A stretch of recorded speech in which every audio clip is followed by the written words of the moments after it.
We are live in the sports arena, looking at Tyrell Biggs, America's super heavyweight, 6 feet 4 3/4 inches tall, weight 223 pounds.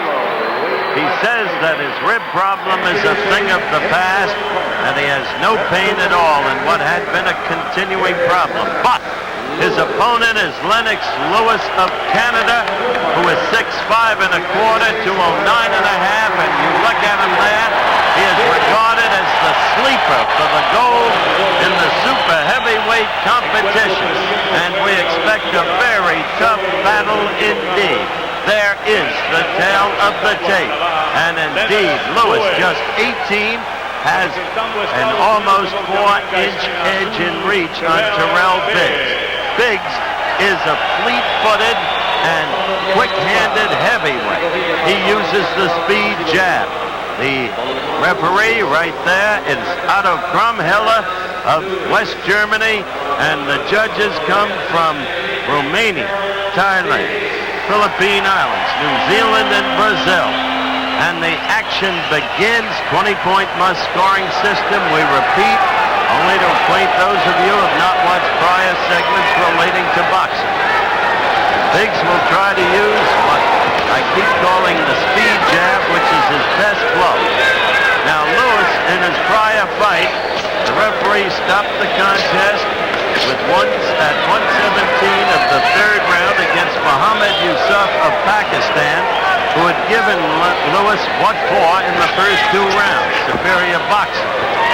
Lewis was really taken aback by it, but then Lewis caught him, and he has tremendous punching power. And obviously, Tyrell Biggs is aware of it and is fighting cautiously in the early going. Biggs will fight his fight, not always popular with the fans, but his quest is for the gold. As a personality, is a deeply oriented family man, has a son, Tyrell Jr., who means everything to him, and the little lad motivates him together with his lady Linda and the parents. He is from Philadelphia. There's that quick jab that I described to you earlier. But Lewis can strike at any time. And a caution from Krumhiller to the Canadian fighter. Canadians with a rugged contingent. Sean O'Sullivan, light middleweight. Willie DeWitt, heavyweight, whom you have seen earlier today. And now Lennox Lewis. We're into the last minute and a half of the first round, the round more than half over, and Biggs is not throwing punches. Lewis is the Canadian champion, of course.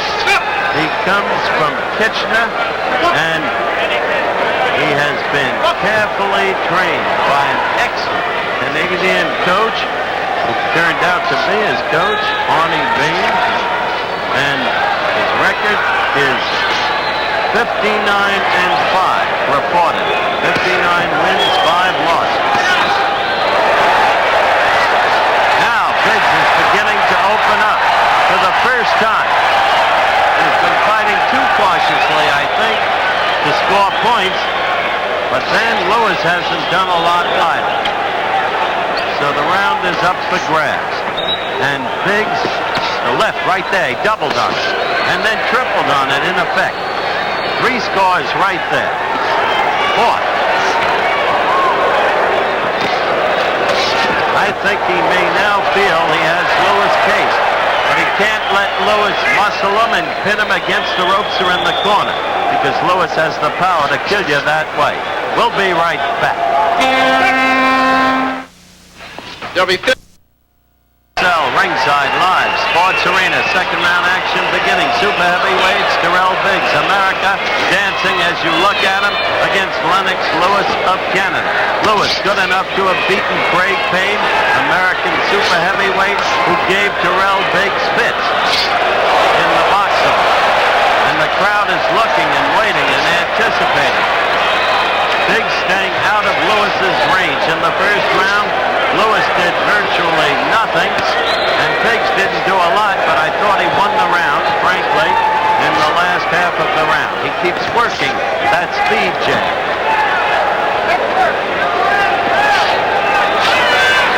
Canadian coach in the corner told Lewis he had to get aggressive, and he wasn't fighting his fight. May not be so easy to execute because Biggs is an experienced practitioner with boxing skills. No, he is not a puncher. Not Tyrell Biggs. He's a sensitive young man, deeply hurt by the boos of the crowd when he fought Damiani in this arena back in April. They wanted a knockout. That's not Tyrell Biggs' bag. And he keeps working the left jab. From Helle of West Germany, the referee. We're more than halfway through the round. And I told you Biggs does not make an action fight. He fights his way. He had a good right there. Now he's following up in combination. He must not be careless. The power in Lewis's fist, just tremendous. But Biggs scoring almost at will. Remember, 10 American fighters are already in the semis. 10 American fighters assured of at least bronze medal. Remarkable. Sure, I wish the Cubans were here. They're the other world power on the record. But I can tell you from my experience, now that's what Biggs has to avoid because Lewis can kill you. I can tell you on the record, based upon my experience in covering international amateur boxing, that I think they might have won 2 or 3 gold medals. And in view of the improvement of the other foreign fighters, I will not diminish the efforts of these American fighters one bit.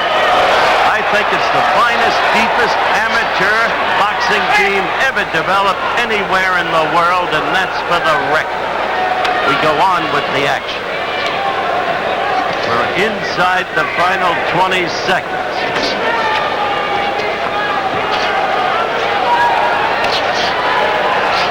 And Biggs in control in the scoring, quite clearly, in my opinion. And we'll be back.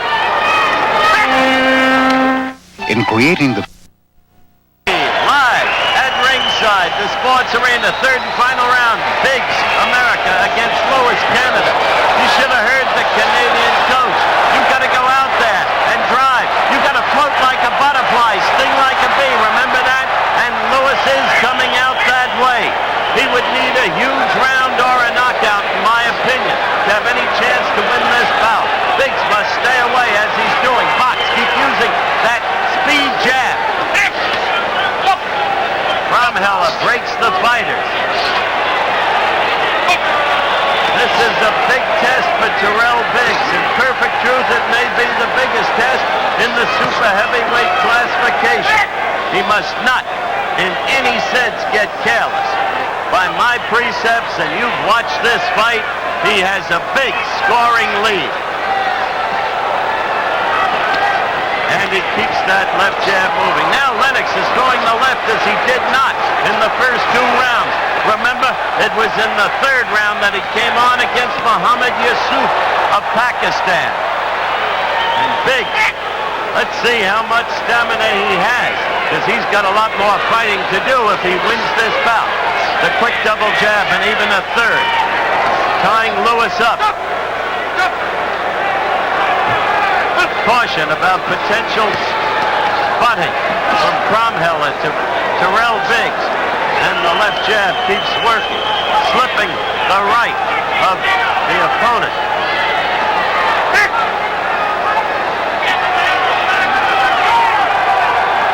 Minute and a half to go and counting down. Fans begin to boo. Biggs doesn't look as if he's got a lot of spring left. He does look fatigued, and yet he will have to fight tomorrow and again Saturday. And when you reach this point in the tournament in amateur boxing, where you have to fight a lot of fights in a very few days, you have perhaps the one weakness of the schedule. Too much, too quickly. But Biggs is scoring still. Cromwell breaks the fighters. And we're inside the final minute.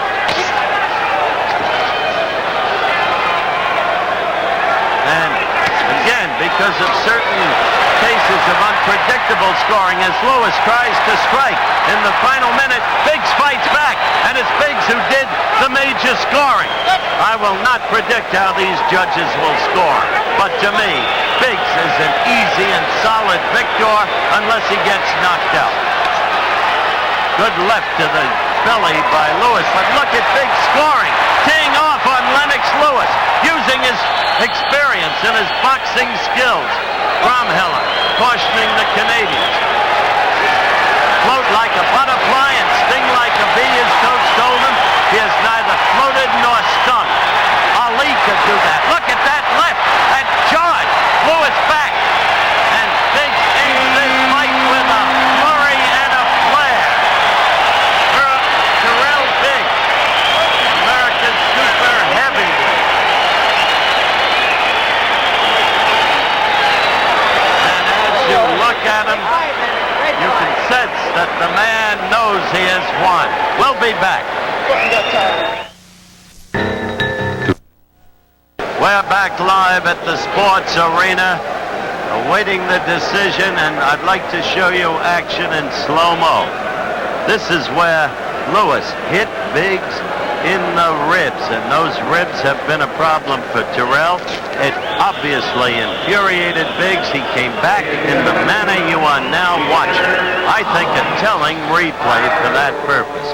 The decision. In the blue corner, Tyrell Biggs of the United States of America.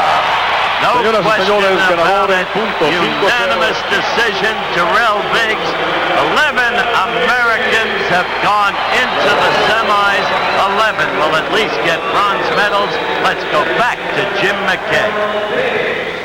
All right, Howard, a late result in soccer semifinal. France beat Yugoslavia 4-2 in overtime before a crowd of 97,451 at the Rose Bowl. Now, earlier we saw young Zola Budd in her heat of the women's 3,000 meters. Now we're going to see Mary